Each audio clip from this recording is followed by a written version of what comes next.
Chapter 25. Charles got a decent grip on how he was going to handle full moons from now on after that last one. Find an excuse, something to do with his buddies needing help on some big project, making them sound like a circle of regular, scheming hustlers, pack a pair of sweats, and drive to the hills. Currently, there were another 4 days to go until the next one. Uncle hadn't bothered him all month. Charles had to help his buddy Jim put together his new traveling food truck, coincidentally, in exactly 4 days. It was cheaper to go down to his other property and put it together there, with shipping and everything. Right now it was 7 in the evening. His baby mother was asleep next to him in the bed, and he had a video game going on the projector screen, drinking pre-moon dream. He wanted to get a good sleep that night. What he started to smell just then, though, would keep him from getting that sleep. It was a tasty smell, a salty, sweaty one. A pig. He looked over at his baby mother. She was in the stage of sleep where your eyes roll around, looking at all the wacky dancing dream stuff. Sometimes he'd study her for signs that she was having her own kind of moon dream, just in case she ever needed to be awoken from it. So far, she'd always looked and smelled peaceful when she was dreaming. With that in mind, it wouldn't be a problem if he just left her that way and slipped out of bed and... She stirred. Charles froze. She turned over and mumbled something, then sank back into her dream. Charles counted to 5 Mississippi and dove off the bed and into his pants. He peeked out the doorway. The TV was playing in the living room. Mom and Granny were probably up watching it. Uncle was nowhere to be seen. Charles, still barefoot, ran off into the night to follow the smell. He didn't really think about where he was going besides wherever the smell was coming from. He jumped over fences and ran across lawns rather than waste time on the roads and sidewalks. You would too if you could leap as high as Charles could. The smell was getting very strong, very fast. The pig was somewhere in the neighborhood. The last fence he leapt over was the enclosure to a backyard that was unkempt even for this neighborhood.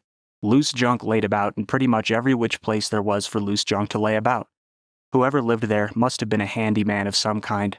The entire back of the house and almost every inch of the fence had massive piles of random machine parts or furniture stacked up in front of it. It didn't seem like much of a spot for raising animals, which was why the pig that was leashed up to an old sofa seemed a little out of place. The pig ran as far away from Charles as the rope would let it, snorting nervously behind the sofa and underneath a mess of broken planks and chicken wire. Charles stood still and listened past the snorting. Nothing was moving inside the house. The house was devoid of the smell of human presence. Maybe whoever owned the house was out running a quick errand and was about to get home soon. He'd have to eat it fast. The only difficult part was grabbing the pig by its front legs and dragging it, thrashing and squealing, out from its hiding place. It was a big fucker, a male, digging its hooves hard into the ground. It was ready to break its neck trying to get away from Charles. It knew something was off about him. Charles knew when he pulled it out that it was likely to scurry back under if he loosened his grip, so he stooped to his knees, held the pig down by its ankles, and bit straight into its face, right under the eye. Now the pig was squirming harder and squealing louder than ever before, but Charles never lost his grip. He kept eating into its face until half the flesh was exposed and it finally passed out from shock. Knowing that the owner might come back at any minute, he moved to the rear and started clawing through it as fast as he could, which, he'd like to add, is faster than you could possibly imagine if you've never seen a werewolf eat. He also wants to add that he actually prefers the taste of raw pig ass to bacon, and that he feels bad for mortal men who can't eat raw meat. Then, just as he was reaching the bones, Charles got a bad feeling. He stopped and stood up on his knees. Had he been in full wolf state, his ears would have perked up. Somebody was coming towards him, but not from the front door of the house. He listened a little longer, then realized somebody was coming from the left side as well. The footsteps were making an effort to be quiet, but also quickening to a running pace. He started to get up, but just a little too late. Bump, bump, bump. Step ladders had been set up on either side of the fence.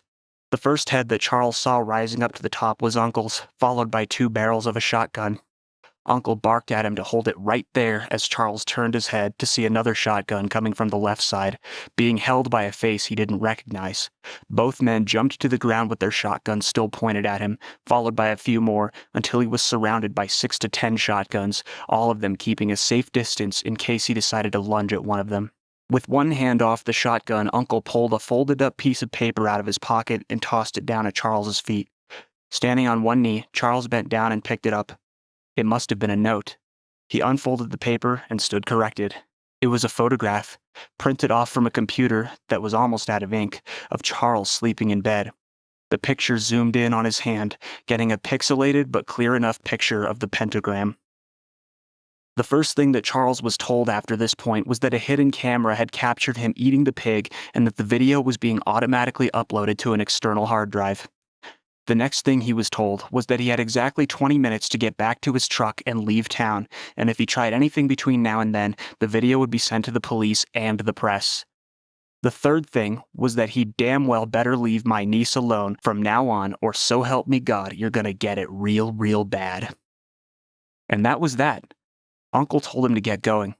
Charles leapt over the fence and ran all the way back home with pig blood soaking his shirt, hands, and face. His baby mother was sitting on the porch when he got there.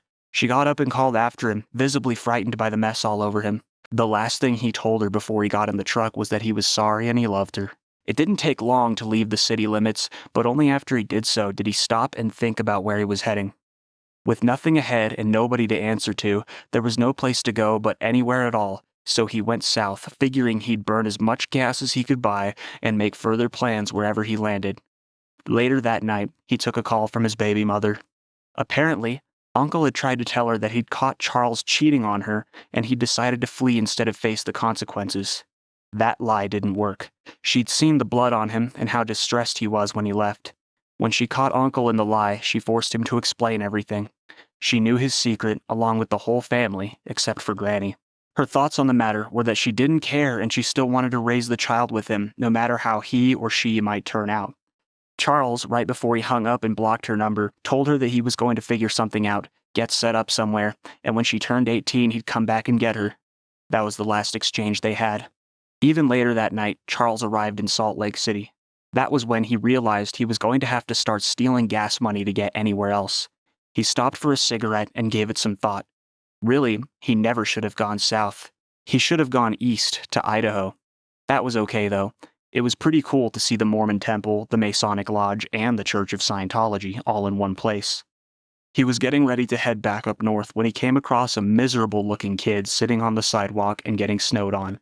And that, boys and girls, is where our story begins.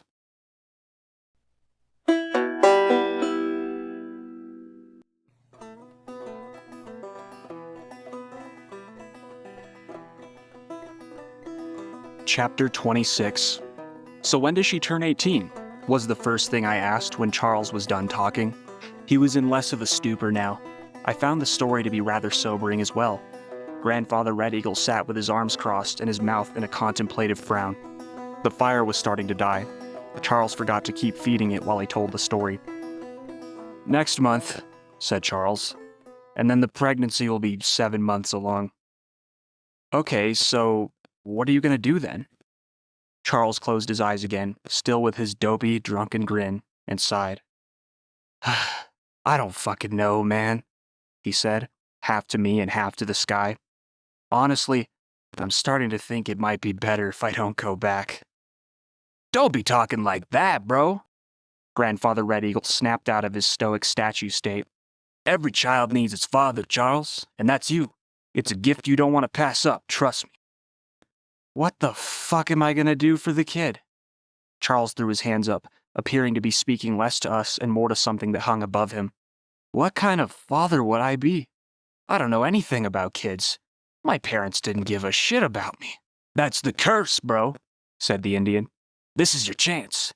You can break the curse now, or you can perpetuate it for another generation. It's simple mathematics. What do you think, Nicholas?" Well, I didn't really have much of a father myself," I said. "But I suppose if I got somebody pregnant, I'd try to keep it all together, you know?" Charles sighed again. He ran his fingers through his hair and rubbed his face. "Look, I get it," he said. "I have a lot of shit I gotta figure out. Let's just drop it for right now. I'm tired and I want to go to bed." He got up to leave, but immediately fell to his knees and started heaving. We sat still and watched him, snickering and offering underhanded words of encouragement. Finally, he tossed it all up and we clapped for him. "How you feeling?" the Indian asked him. Charles looked up and said, "I feel like there's room for more." We laughed and called him names, then told him that in all seriousness he should really get some rest. Still on his hands and knees, he closed his eyes and nodded, then after a few seconds muttered in agreement. As soon as he raised himself up off his hands, he fell down and ate shit. I had to help him up and walk him inside to the couch. We all just went to bed after that. It was still dark when I woke up. That didn't seem right. I didn't get to sleep until at least 1 in the morning. I scanned the room and found what woke me. Charles was standing on his knees at the front window with his hands and face pressed against it. His chest and shoulders expanded and contracted with rapid, heavy breaths, moving in and out of his nose and maintaining a huge cloud of fog on the glass. I whispered to him, "Charles, what are you doing, man?" "Nothing," he whispered, never turning his head. He kept on standing there while I watched with a furrowed brow. "Yo, Charles," I whispered back to him at the same noise level. He didn't respond, so I raised my voice. "Hey, Charles, over here." "Huh?" He turned around with a start. His mouth hung open and his eyes were confused. "You sleepwalking or something?"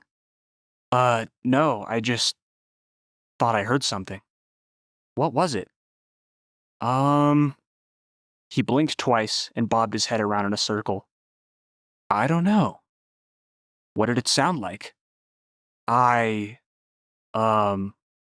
Twice more he blinked. "I couldn't tell you." He had most definitely been sleepwalking. He might have even still been. "Charles," I said, "I think you need to go back to sleep, man." "Yeah, probably." He looked down to see where the ground was, then hoisted up one leg after the other. After almost falling down on top of me, he stepped over my foam mattress and stumbled onto the couch, falling asleep immediately in an awkward position. I puzzled at him for a moment, then fell back asleep myself. When I woke up again, it was light out. What woke me this time was the front door, and what I woke up to was Grandfather Red Eagle bursting inside, cursing and holding his side. "Get me some fucking rags," he shouted. I sprung out of bed and ran to the kitchen to get some fucking rags. He was doubled over a wound that gushed blood. He led me outside where he sat on the doorstep to avoid a big sticky mess on the carpet. It was a stab wound, he told me in a groan. The stab wound was the main issue, but there were also plenty of other cuts and scratches here and there and on the rest of his body. He pressed the rags against his shirt and winced in pain. "That gonna be enough for you?" "Yeah," said the Indian. "It'll be gone in the morning. It just... Mother Mary, it hurts like a fucking bitch." He shut his eyes and sucked air in through his carnivore teeth. "Holy shit, dude, who stabbed you?" I took a quick scan of the horizon to see if anyone was coming. "Charles," he muttered. "Fucking Charles." "Charles? Where is he?" "He's in the thrashing room," said the Indian. "I had to throw his ass in there." He pointed behind me. I turned around to see Charles's knife with the blade dipped in blood. "Jesus H. Christ," I said. "What the hell is going on?" "We were out hunting," said the Indian, "and he was acting all fucking strange. He kept freezing up and acting like he was hearing something. Somebody calling his name, he said. Then he went and started running off, so I chased after him, and I had to tackle his ass to the ground." "And he started fighting you?" "Well, what's it fucking look like?" I nodded and stood there, watching him nurse himself. I picked up the knife and wiped it off with a loose rag. I asked, "Is that part of the usual werewolf cycle?" "No," he said. "Not as late in the game as he is." "So what do you think it is then?" Grandfather Red Eagle looked up at me with by far the most serious look I'd ever seen on his face. "I think you know, bro," he said. "I think your friend is coming."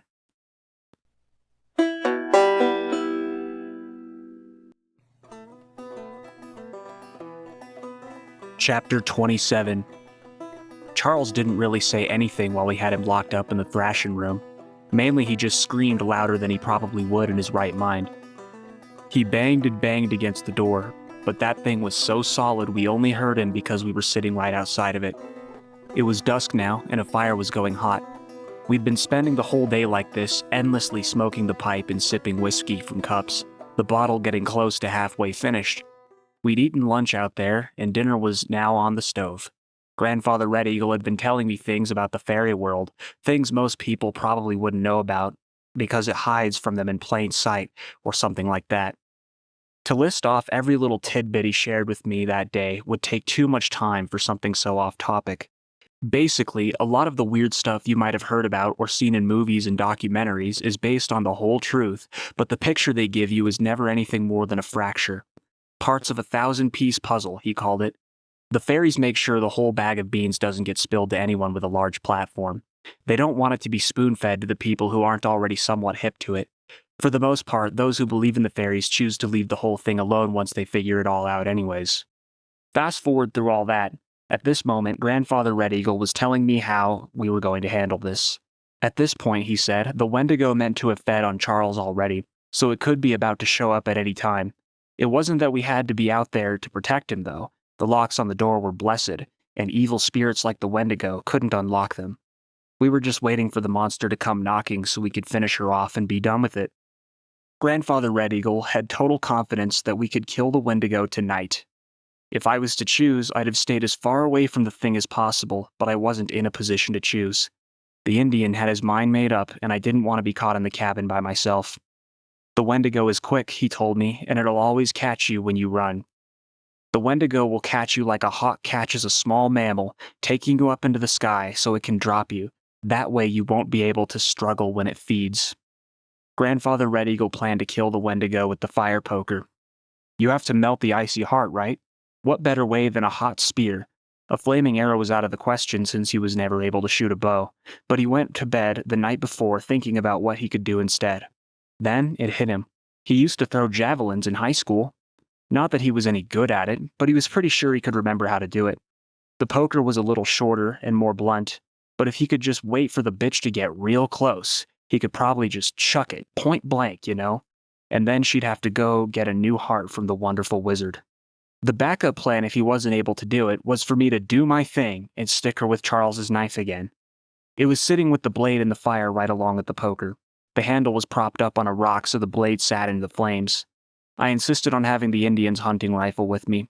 I couldn't really reason about it since I wasn't really going to do anything but knock her back for a second, but at that point I felt like reason was pretty much out the window in my life anyways. "It'll be fine, bro," said the Indian. "She'll come creeping up to us nice and easy." I was not reassured. We waited till the sun went down, drinking water now after all that tobacco and whiskey. Great temperature, no wind, and a calm sunset would have made it a quaint little evening if not for all the suspense. "Any time now," he kept saying, "any time now." I was ignoring him, submerged in a meditative state. I wasn't even thinking about whether we could kill Darcy, just trying to convince myself that I'd come out of whatever was about to happen alive. Don't worry about it. Worrying gives you ulcers. It was a long night. We stayed in that spot, silent, with nothing left to bullshit about. Charles had gone quiet. He probably fell asleep, but he also might have just been playing a trick. I wasn't about to try opening the door to find out. Every now and then, I got up to stretch and pace around. Grandfather Red Eagle stayed sitting completely still. I didn't bother asking for the time since I already knew the answer was going to be something about time being the slave driver of the mortal man or some shit. I figured it was getting close to midnight. It was a lot colder out now. Clouds covered up all the stars. The forest ahead was a murky outline with only the first layer of trees visible. For the first time in what must have been at least an hour, the Indian spoke. "It's getting thicker up there." Thicker? I braced myself for more peyote wisdom about fairies and phantoms in the sky. "The clouds," he said. "They're moving in. Don't feel like they're gonna quit anytime soon either." "Oh, so it's gonna rain then?" "Bet your boots it is. It's gonna come down pretty hard by my calculations." Calculations? Yeah, calculations. How do you calculate how hard the rain's gonna be? "Well, I mean shit, there's already a whole gang of clouds up there." He motioned at the sky. "And I can feel more of them rolling in, and I'm not feeling any of them about to leave. They want to stay over for a beer.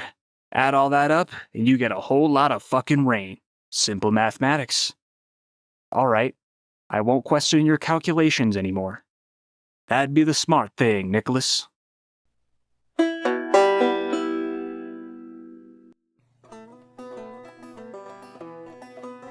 Chapter 28.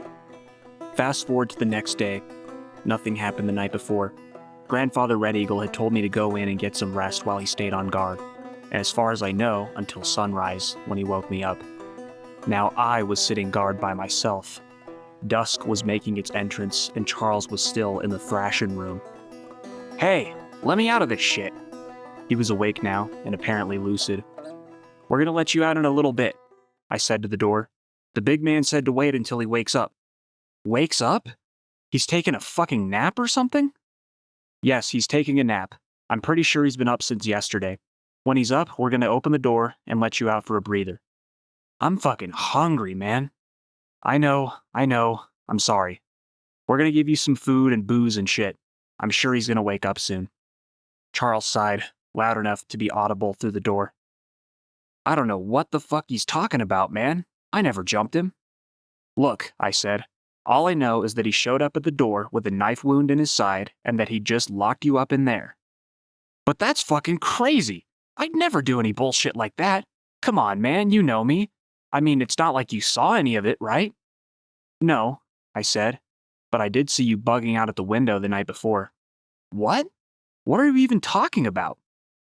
Honestly, Charles, I don't even fucking know. Grandfather Red Eagle says Darcy is trying to get you, and we don't want to let that happen. And also, honestly, I'm fucking scared as shit, but he seems to be pretty bold about it, so I'm just gonna go with whatever he says. I'm sorry. You probably just blacked out right before you did it. We're looking out for you, okay? So please, please, please, please just be patient, okay? That was the end of it. Charles didn't say anything back, so I turned back around and continued to stare off into the woods, clutching the rifle. The fire had been going all day with the endless supply of wood laying around.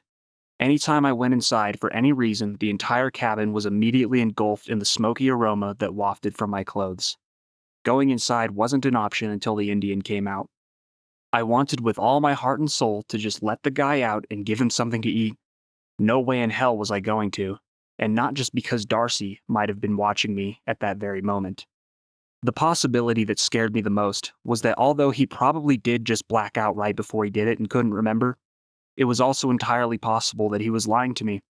After all, he was able to keep a pretty big secret from all those people up in Washington for all those months. I just hoped those locks really were blessed. The smell of a different smoke than the campfire crept over my shoulder. I turned around and saw it seeping through the door cracks.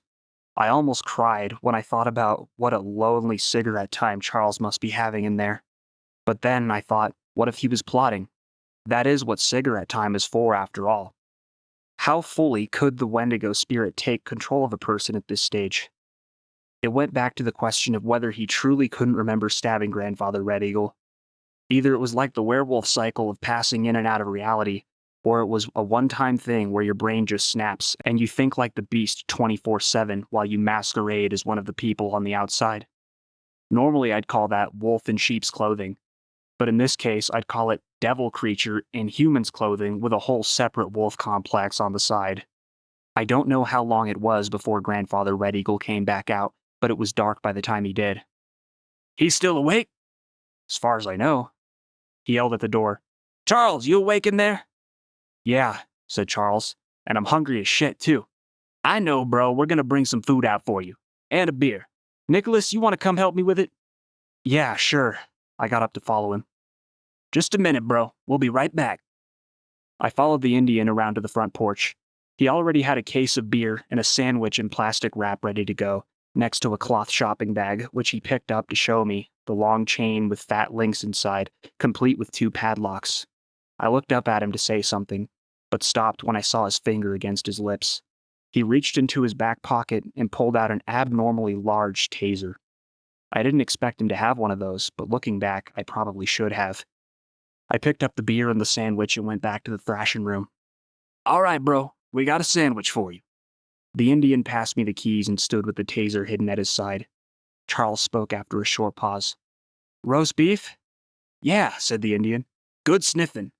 But before we open the door, though, there's just one thing. What's that? We're gonna chain you to the van, bro. I'm sorry, I don't want to, but it's for your safety in case the witch lady starts whispering at you. I hope you understand. Another pause. Jesus, all right, said Charles. I'll do it, just as long as I can take a piss in private. Yeah, bro, it's fine. It's just gonna be a nice long leash to keep you from tearing off into the woods if you start bugging out again. You'll have walking room. All right, whatever, just open the door. Grandfather Red Eagle pulled the chain out of the bag and nodded at me. With 3 keys on the ring for the 3 padlocks, I had to fumble around some, playing the mix and match game. My heart pounded harder with each opening lock. In my head, I repeated over and over that if Charles decided to pounce on me first, Grandfather Red Eagle would be handy with the taser, and the taser would be strong enough to make him feel it. You know, affirmations just like Ziegler would want. I ran back with the door and ducked behind it. I listened. It was quiet. I stood back up by the edge of the door and kept listening. Finally, a sound. Charles groaning as he rose from the floor, footsteps, slow ones, and the calm jingle of the chain. I peeked around the door. Charles was standing still, calm, though visibly reluctant, letting Grandfather Red Eagle click the padlock shut with the chain looped around his neck. "Can you breathe all right?" "Yeah, I'm good." "All right, bro, just follow me over this way." And so he led Charles over to the big white canopy and ducked under to lock the other end of the chain to the van. Right as he went underneath, I noticed the taser in his back pocket. He came back out.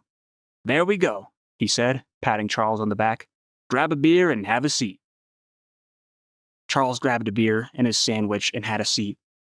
Grandfather Red Eagle sent me to go get a 3rd chair, and we all sat around the fire.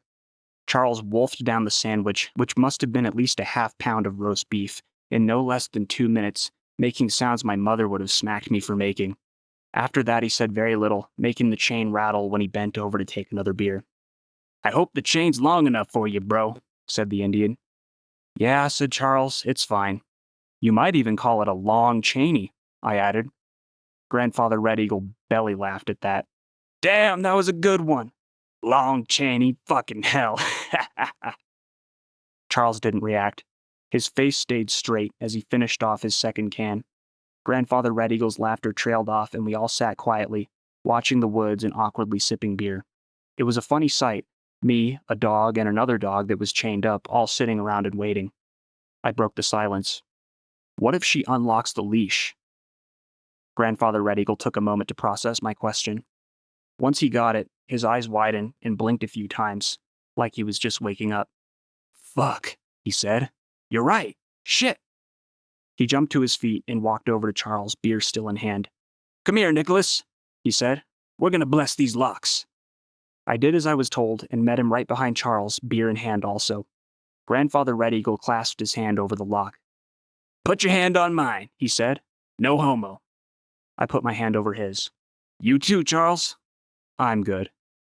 "Come on, bro. Just reach your hand back." "No, I'm okay." The Indian sighed. "All right, fine," he said. "Nicholas, I'm gonna say a few words. All I need you to do is just feel what I'm saying, okay?" Sure." "Sweet, 1 second." He cleared his throat and closed his eyes, breathing slowly, in and out. After a few seconds of watching him do that, I figured I ought to have my eyes closed too, so I closed them. My only instructions were to feel what he was saying, which wasn't super clear, so I just did my best to clear my head and focus on feeling his hand. He spoke. "Oh, great spirit, in all your wisdom and might, we come before you humbly and with grateful hearts. We are small and you are great, and your power reaches beyond the murky edges of our comprehension." It should be emphasized here that if you were to witness this event, you would be seeing 2 men with their eyes closed, holding hands on the back of another man's neck, one of them addressing the cloudy sky through tightly shut eyes, both of them limply holding beers while the other man sat with an irritated expression and a chain around his neck. "And we come to seek your divine help for the sake of our dear friend. He has been haunted by a wicked spirit, one that wishes to consume him and stamp out the spark of divinity which you have bestowed upon his soul. We ask that you impart on this lock your divine protection, and seal it off against all the forces of darkness in this world and the next, so that it may only be opened by the key that it was built for, and likewise the whole chain, and the lock on the other end. We ask of you this favor as your faithful servants, so that we may do your will." After he said this, Grandfather Red Eagle broke into a chant, speaking the language of whatever tribe he must have hailed from. It wasn't loud like they are at those big gatherings where they dance and beat on drums. It was more of a whisper, a low mutter, and shortly after he began, the wind kicked up.